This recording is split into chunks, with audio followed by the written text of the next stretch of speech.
If you have been on social media at all in the last 2 to 3 weeks, you've probably heard of the Great Lock-in, which is basically taking 120 days, the last 120 days of the year, and locking in to become the happiest and healthiest version of yourself. However, I've been seeing people give like 500 steps to becoming the happiest and healthiest version of yourself. And I want this to be the coziest season of your life. I want this to be the coziest season of my life.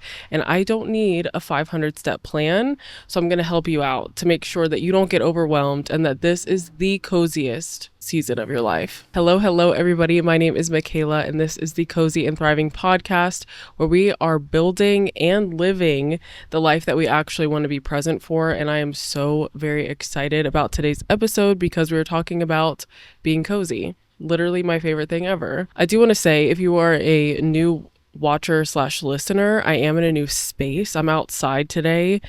There's some renovations happening in my garage and it's become a storage place. So I was like finding different places to like do the podcast. But since I'm outside, I absolutely love my back patio, but there are so many creatures and bugs and things that come up here. So over the winter, I'm definitely going to be thinking about ways I can make this a bug-free zone. So that way I can come out here and actually relax and not think about bugs all the time. I literally want to show you right now this, I wouldn't say it's gigantic, but a pretty good sized praying mantis is out here. And as long as he stays over there, I'm okay. But if he comes this way and you hear screaming or a sudden stop in the podcast, that's why. Okay, so let's talk about this Great Lock-in. Okay, what is the lock-in? What does it mean to me? What does it mean to you? This Great Lock-in is supposed to be a commitment to bettering yourself, but I want to take it a step further in making it a commitment to have a balanced life where you're productive, but you're also resting, you don't burn out. And of course, if you've been here for a while, you know we don't burn out over here. We don't want to burn out. We don't want to hustle. We want to have a good balance of living our life and also doing our responsibilities. So I believe that now is the perfect time to become the happiest and healthiest version of yourself because it's establishing a foundation of who you actually want to be before the new year. It is creating habits and routines that are sustainable for a lifetime, that they don't run out. And I think that now, because we're entering cozy season and people just want to be cozy and to be laid back, this is the perfect time to start that and start this cozy, slow living, happy lifestyle. I believe that this Great Lock-in is different from a new year, new me mindset because you're not turning into a new person. You are literally becoming the version of yourself that you have always wanted to be, that you've dreamed of being. You're just now putting the action steps into place. The new year, new me, you feel this pressure to just be a whole new person and to do everything differently. And I don't want you to do everything differently. I want you and me to do things cozily and be cozy and just have a good, cozy life. So instead of giving you 500 plus steps to becoming the happiest and healthiest version of yourself this season, I want to tell you what I'm doing and invite you to do the same thing because I think that it's going to be the best way of becoming this happy and healthy version of ourselves that's also cozy. I'm adding cozy, I'm adding the anti-hustle, the non-burnout, everything to the end of this Great Lock-in because I don't want you to go into 2026 with burnout and like dreading the new year. So let's start with happiness. Like, what brings me genuine happiness? What brings you genuine happiness? Literally, this is the best season of my life, the best season of the year, the best time of the year. Fall brings me so much joy. I feel like there's so much nostalgia and so much joy and so much coziness that it just, you can't be mad. You can't be upset during this time. You have to acknowledge the fact that it's just a warm, cozy season. But also the cooler weather brings me happiness because I don't like to sweat. My job brings me happiness because I get to literally do my dream job, which is all in content creation, social media, all of that. I feel like at the end of the day, even if this is not the traditional route that I took to get to my business, it's exactly what I want to be and should be doing. And I just thank God for that every single day that I'm able to actually live this and do it. So that brings me happiness. Having hobbies and cozy nights also bring me a lot of happiness. So I am just like super excited and super ready for this season. I feel like all around it brings me joy. However, I feel like social media can make us think that some things should bring us joy when they don't. If fall isn't your favorite season, I don't know. I'm not judging, but it should be.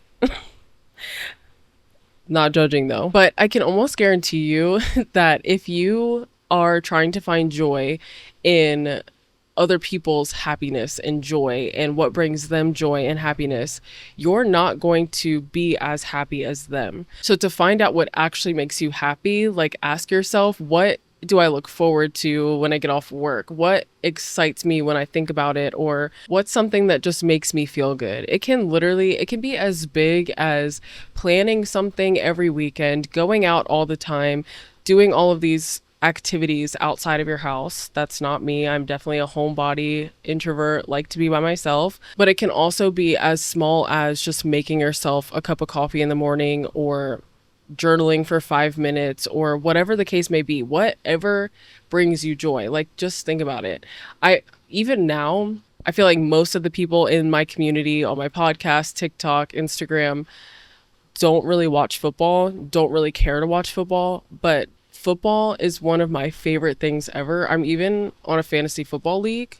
Like, I'm doing this with my family, so it's just like one of those things that brings me joy, but I'm not pushing that on anybody else. I'm not like, you should join a fantasy football league, even though you don't like football, even though you don't care about football at all.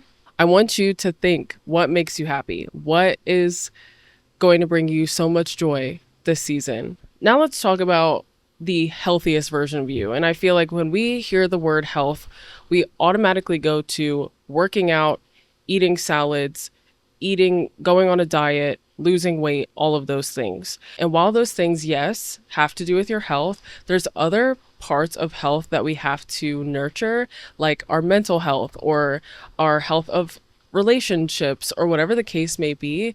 There's so many other ways that we need to stay healthy. And this season, I'm picking one of those to establish. I'm not trying to fix everything in 120 days. I'm trying to establish good routines so that way I can build on them. So for this season, I'm really focusing on my mental health. I am somebody who has not really struggled that much with depression or anxiety, and I thank God for that every single day. But I am somebody who will get super burnt out very quickly if I allow my tunnel vision to kind of steer me, and I don't say, hey, get out of the tunnel, let's go read a book, let's go do a hobby, let's go watch a TV show, instead of just being like constantly in this tunnel vision of my business because I love my business, of social media because I love social media. There's just a bunch of different tunnels that I can get stuck in, and I have to step out of them. So I'm choosing to focus on that one thing. And that one thing for me will be going on a walk once a day for the next 120 days, or I guess however many days is left, since we're already kind of past this great lock-in, like the start of this great lock-in. Not only is this walk going to help my mental health by making me get out of the house, being in nature, and not thinking about work, it's also good for my physical health because walking is really good for you. Let's ask Siri, but she's probably going to ask me if I want to ask ChatGPT. So hold on. What benefits does walking give you?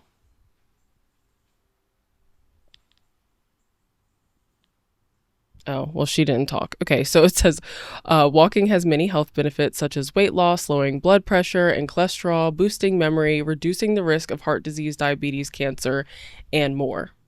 So I don't know like how accurate all of that is, but apparently it has more benefits than we think.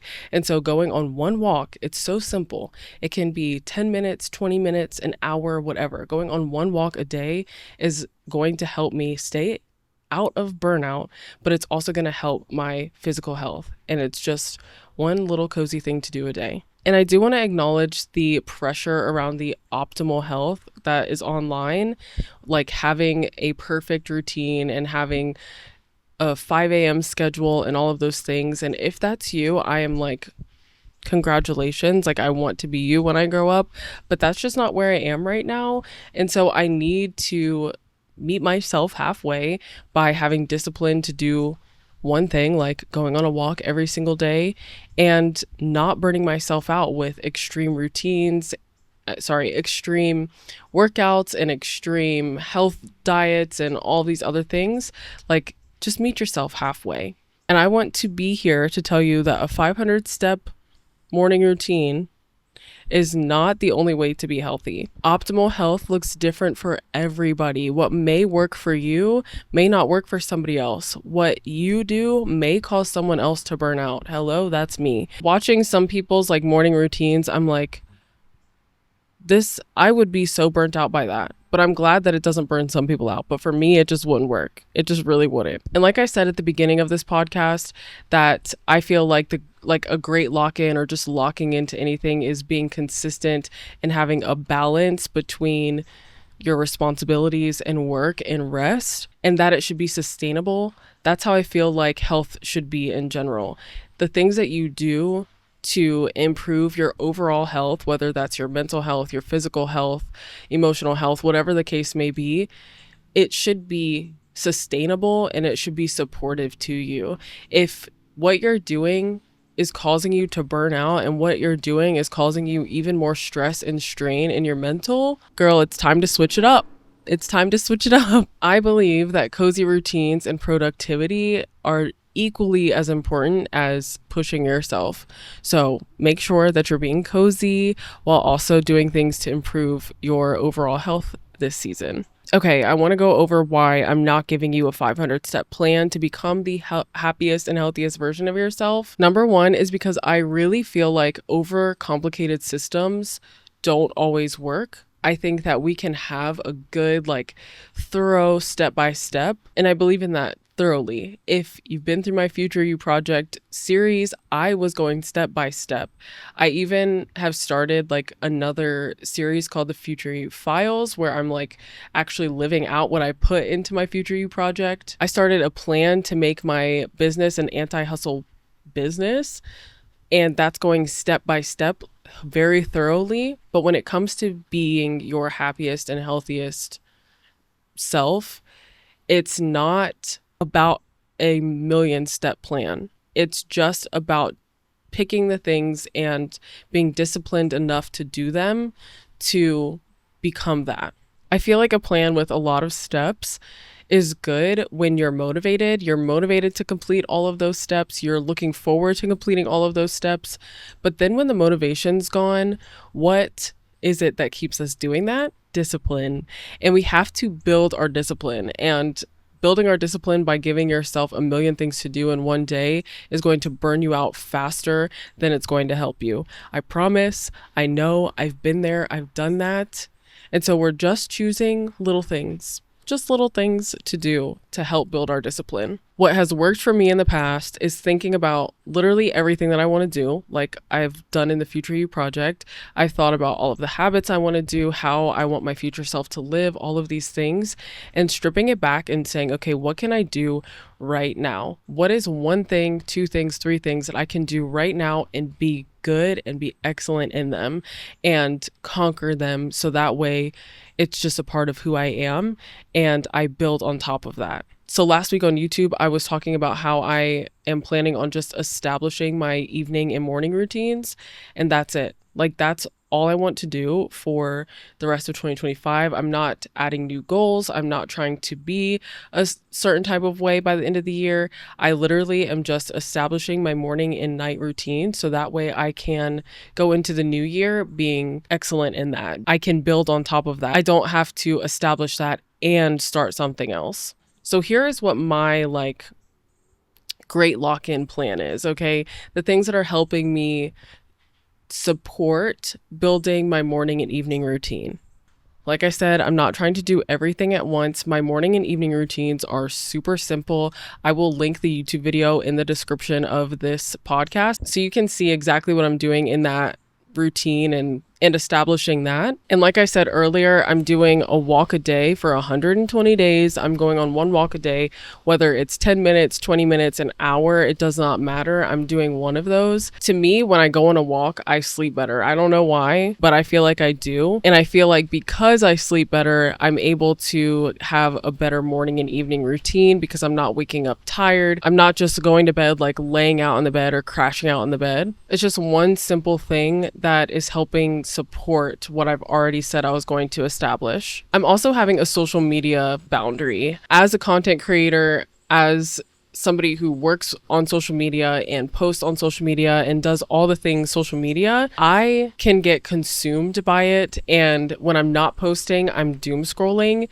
So instead of doom scrolling, I want to leave that space open for hobbies and things that I like to do and give me more time to do activities and things in the evening. Since I'm on it all day, it probably will go off around the time that I get off of work. So at that point, I'm not running to my phone for entertainment. I'm running to my books or coloring or a TV show or something else other than social media. One, I'm not comparing myself to other creators, but also it's just good to get off of it. As somebody who loves social media, I absolutely do. I love it. I do think that there is a healthy way to be on it and an unhealthy way to be on it. And 2 hours a day is already a lot. So to max that out at 2 hours is something that I'm willing to do and hopefully make it something that is sustainable for the rest of my life. For the last couple of months, I've also been drinking tea before I go to bed. And that has been one of the best things that I think I could do. It just helps calm me down. It also signals to my body like, hey, it's time to wind down. It's time to go to bed.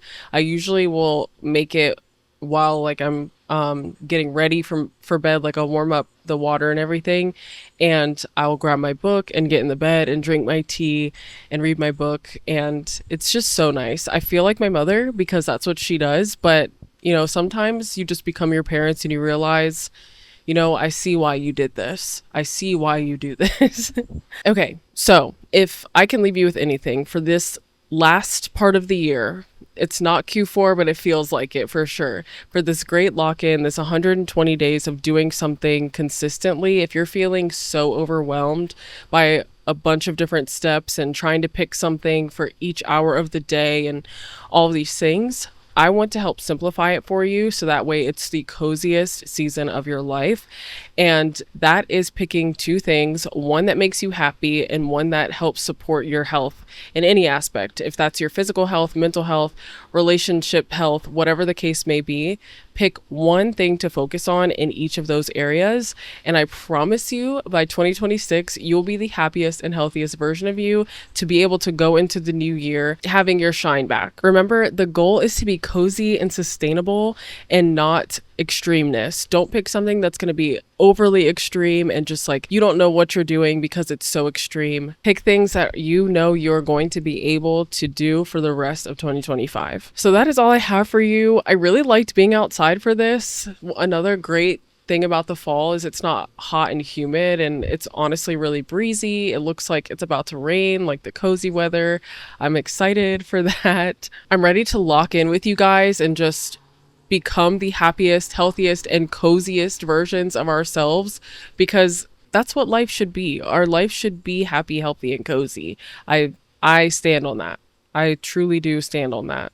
So I want to know what you want to do. So you can, of course, comment on this episode and let me know what you're doing to become that and to lock in with. And don't forget to like, comment, share, subscribe, rate the podcast, follow me on all social media platforms. And until next time, stay cozy and always stay ambitious. And I will see you next week.